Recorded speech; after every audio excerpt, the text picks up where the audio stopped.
కేంద్ర ప్రభుత్వం రేషన్దారులకు ఒక గుడ్ న్యూస్ అందించింది. ప్రతి నెల రేషన్ తీసుకోవటం, క్యూల్లో నిలబడటం, టైం వేస్ట్ వ్యవహారం.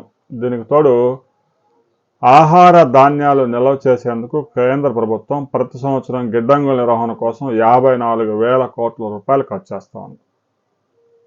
ఇక ఆ ఖర్చును కూడా తగ్గించుకునే క్రమంలో భాగంగా ఎవరైతే రేషన్దారులు ఉన్నారో వారు 3 నెలల రేషన్ని ఒకేసారి తీసుకోవచ్చు అనే సదుపాయాన్ని కేంద్ర ప్రభుత్వం ప్రకటించింది.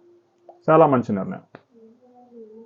ప్రతి నెల రేషన్ ఇచ్చి జనమంతా రేషన్ దుకాణాల దగ్గర ఎగబడే బదులు 3 నెలలకు అవసరమైన రేషన్ ఒకేసారి తీసుకొని వెళ్ళండి. ఎప్పుడైనా ఈ 3 నెలల కాలంలో ఎప్పుడైనా మీకు అవసరమైన 3 నెలల రేషన్ తీసుకువెళ్ళండి అనే సదుపాయం చాలా మంచి నిర్ణయం.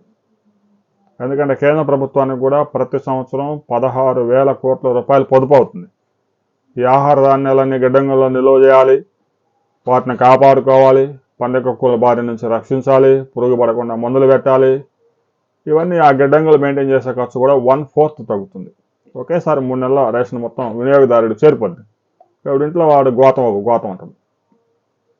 ఈ నిర్ణయం మీద మీరు కూడా ఈ నిర్ణయం వల్ల ప్రయోజనాలేంటి, నష్టాలేంటి, ఇబ్బందులేంటి అనే వివరాలను కామెంట్ చేయండి.